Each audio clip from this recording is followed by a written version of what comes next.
Hey y'all, I hope you're doing well. So today I'm going to show you how to make what I call my golden textured headband. It has a lot of texture, it uses a lot of different stitches, but it turns out so pretty. You're going to use an 8mm crochet hook and a chunky weight yarn. This is the Hometown yarn from Lion Brand. It is a super bulky 6 and it's about 81 yards, but you're only going to need one skein of this. So it turns out really nice and cozy. I did use 2 different crochet hook sizes. This is completely optional and I'll show you what that means towards the end, and you can use buttons if you want, and I use some different kind of buttons as well. You are going to need a yarn needle, which I didn't have to show you, but you will need a yarn needle. Okay, so let's start by making ourselves a slip knot, and you can follow along with the screen and place that slip knot on your crochet hook. And again, if I didn't mention it, that is a size 8mm crochet hook, but you can always use a coordinating crochet hook based on the yarn. Okay, some helpful tips here. You are going to need to know how to do a single crochet stitch, half double crochet, double, and a front post, back post double crochet. That sounds like a lot, but I will show you how to work those stitches in this tutorial. So it is a little bit long. Go ahead and make yourself a foundation chain. I did a foundation chain of 50 plus 3. The plus 3 is going to serve as my first double crochet stitch. So go ahead and make yourself a foundation chain in the desired amount that you need. 50 was enough to wrap around my head with nice with hair. So you have to decide what length you need, but I did a total of 50 and my finished product was about 23 inches in circumference. Okay, so once you have your chain, just make sure you can wrap it around your head and we can proceed. Okay, now in the third stitch from the hook, you're going to start by making your first double crochet stitch. Okay, so go ahead and make a double crochet stitch in the third stitch from the hook. I'll show you here in slow motion. Yarn over, insert your crochet hook into the chain, pull through your loop. You'll have 3 on your hook, yarn over, pull through the top 2, yarn over, and pull through the bottom 2. Now again, if you know how to do a double crochet stitch, it's going to be a lot more helpful for you. If not, follow along here. I'll show you again.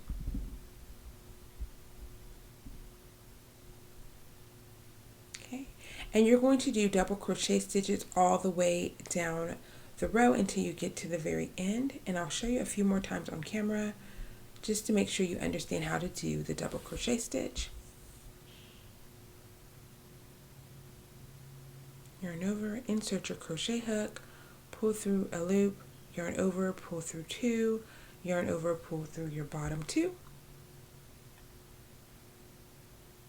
And guys, always I leave informational videos in my description box to show you how to do these stitches. If it goes too fast, you can check out the description box below. Pause your video and keep working until you get to the end. And this is what it should look like. And I have a few more to do. I wanted to do those last few on camera with you just so you can see how my end looks.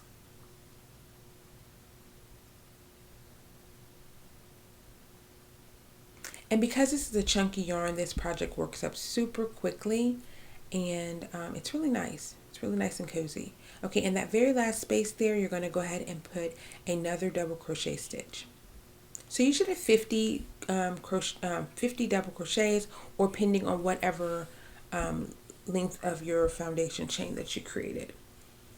Okay, so at this point, you're just going to chain 1. For whatever reason, I'm sorry, you're going to do a chain of 3.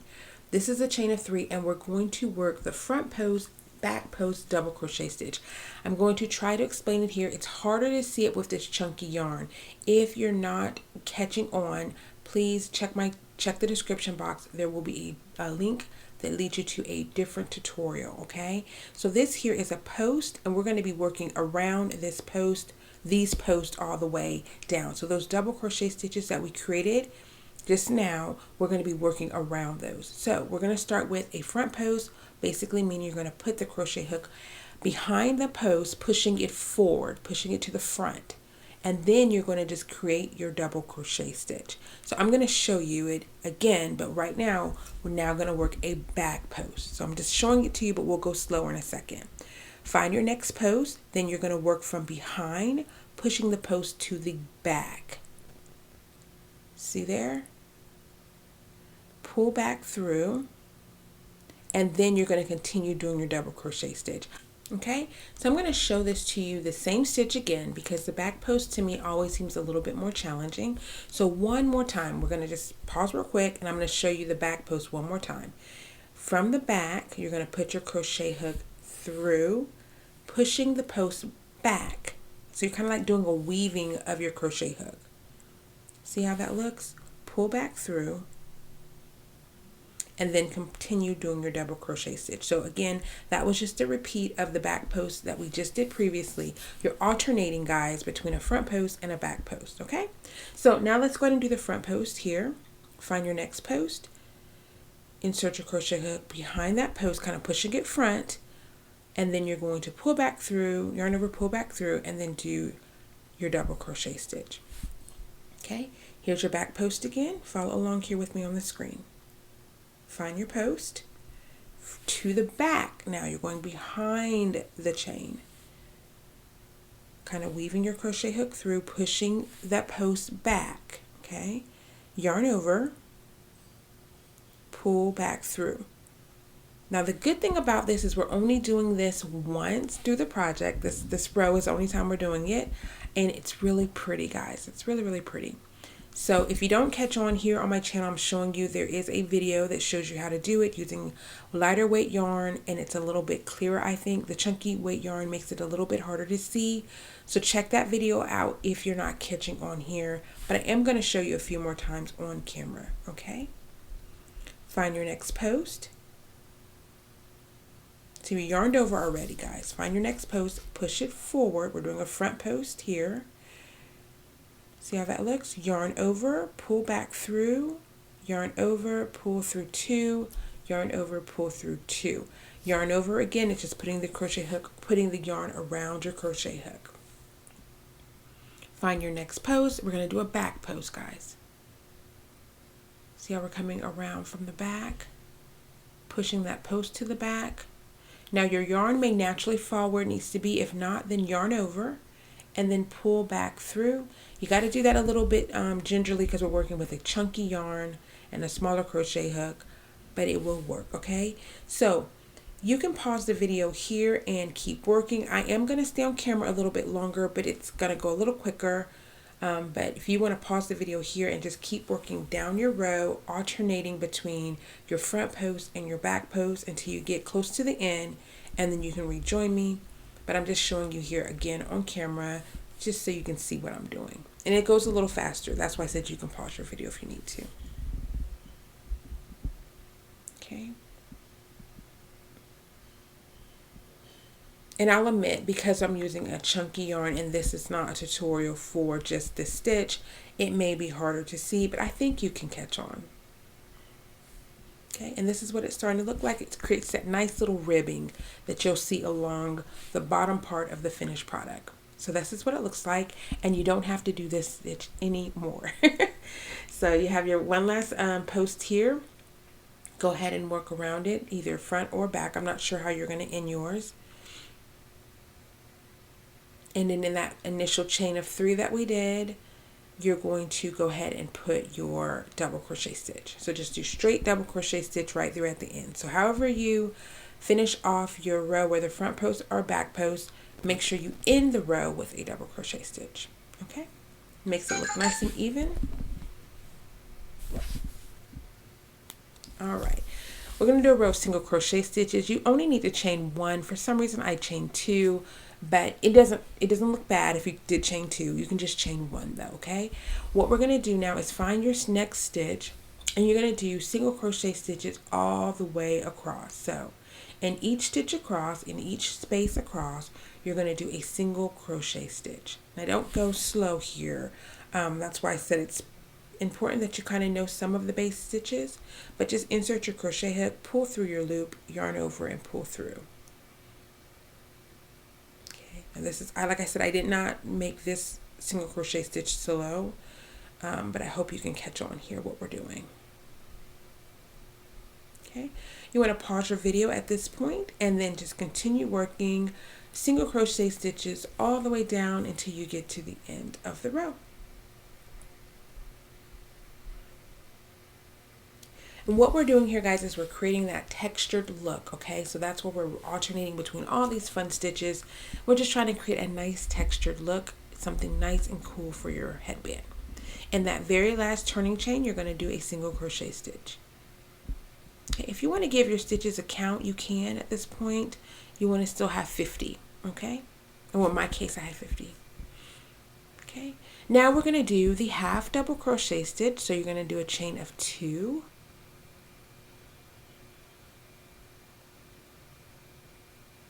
Okay, and complete your first half double crochet stitch in that first space.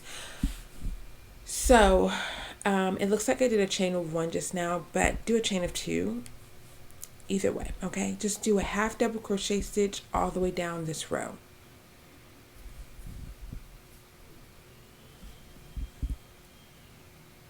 Okay, pause your video if you want to at this point and keep working until you get to the very end, and you'll just be doing this row is half double crochet stitches. Okay, at the very end there, you're going to make sure that you also get a half double crochet stitch. And so now this is what we're looking like. We have our front post, back post, we have a single crochet row, and now we have a half double crochet row. And now we're going to do a chain of 3, and we're going to do double crochet stitches. So double crochet in every stitch across. Now that chain of 3 in this row, I counted that as my first double crochet stitch, so I did not put a double crochet stitch in that first space.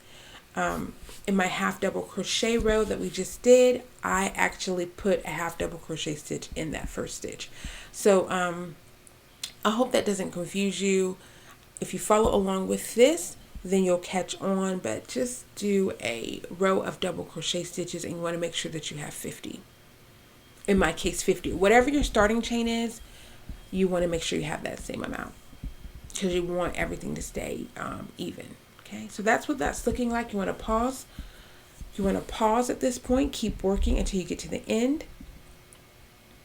And this is what it looks like. It's really got nice texture, guys. Can you see that? So pretty. Alrighty. We're doing our final double crochet stitch right here in that last space, that last turning chain area.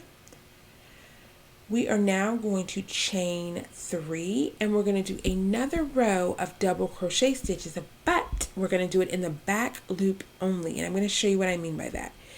Turn your work kind of to the side. You'll see some V's, the V stitches. In that back part of the V, that's where you're going to place your crochet hook and do your double crochet stitch. So before we were working right through the center, now we're working in that back V area. Let me see if I can zoom in. Hold on one second. Oh, my yarn got caught here. This bulky yarn, sometimes that happens. Just pay attention to that. I'm going to slow it down and make sure you can see where that V is, what I'm talking about. So turn the work to the side there. You can see that you have like a front loop and a back loop. You're going to work through that back loop. That's what I want you to do for this entire row. So we're working in the back loop only, doing a double crochet stitch. Okay. And I'll continue to do that here. Working in the back loop only all the way down. And guys, this is our final row, so just continue working that all the way down, doing your double crochet stitches in the back loop only. It's going to bring in a little more texture to this project, which makes it even nicer. I'm telling you guys, it turns out really, really, really pretty. And it's just going to create that little ridge area. Okay, so keep working, and then when you get here to the end, we're going to have 2 stitches left. I'm going to do a back loop only double crochet, and then right there in that initial chain, we're going to just do a regular double crochet stitch. There's no back loop to work through, so just do a double crochet stitch right there at the very end. All right, and that finishes off our project. Yay! So I went ahead and grabbed a smaller crochet hook. This is a 6.5 millimeter, only because I'm going to do a slip stitch down the side, and it's easier for me to work through the stitches with a smaller crochet hook. If you do not have a smaller crochet hook, that is fine. It just proved to be a little bit more challenging because along the edge those stitches are a little bit tighter. So I'm just slip stitching down the side to make it look nice and clean, because this is the part that's actually going to show, because I'm using buttons to close this project out as opposed to sewing the ends together. So Slip stitch down the side. Shouldn't take you too long because this is not a big piece of crocheted fabric that we worked up. And just insert your crochet hook, pull through, pull through. There's no yarning over here, you're just slip stitching, okay?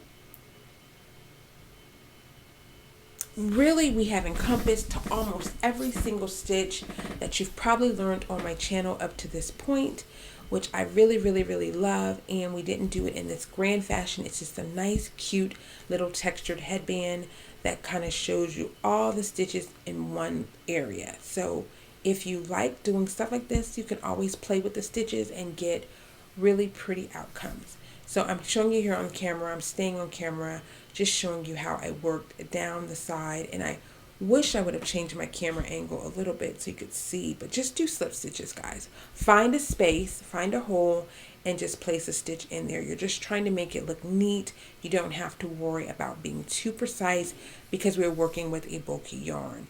So cut your yarn, finish off, and tie a little knot there at the end. You're going to weave in any of your extra tails, but you see how that looks nice and finished. All right, you can, if you want to just sew this together, you can. I wanted this to be a little bit more adjustable because I do wear my hair in a lot of different styles, especially during the winter. Sometimes I wear braids, sometimes I wear it up in ponytails, so I wanted that adjustable option. So you can pick you some buttons, and we're going to attach the buttons to this side area just like that. You can put them, you know, vertical, or you can put them horizontally. I actually didn't end up using those buttons. I found some cute little barrels that I had hidden away. I used those vintage barrel type buttons for my finished product, but you can use any button that you want. I just felt like working with this chunkier yarn, it was easier for me to sew it because the barrel hoops were a lot bigger. And this is how I did it. Now, if I had two more sets of these, but like one, you know, two more buttons, I would put them at the top and the bottom. That way it kind of stays pulled together even better. It didn't bother me though that there was just two. It still did what I wanted it to do. But if I were going to sell this to someone, excuse me, I would definitely probably add a couple of more buttons to the top and to the bottom. So that way when you stretch it to put it on your head, it all stays really nice and pulled together. So this is what it looks like to me. It looks like it mimics a hat, which is really nice because if you have braids or something with a bigger hairstyle, it will work perfectly with that. This is a perfect project, guys, for a Christmas gift, for a giving gift, or even for resale.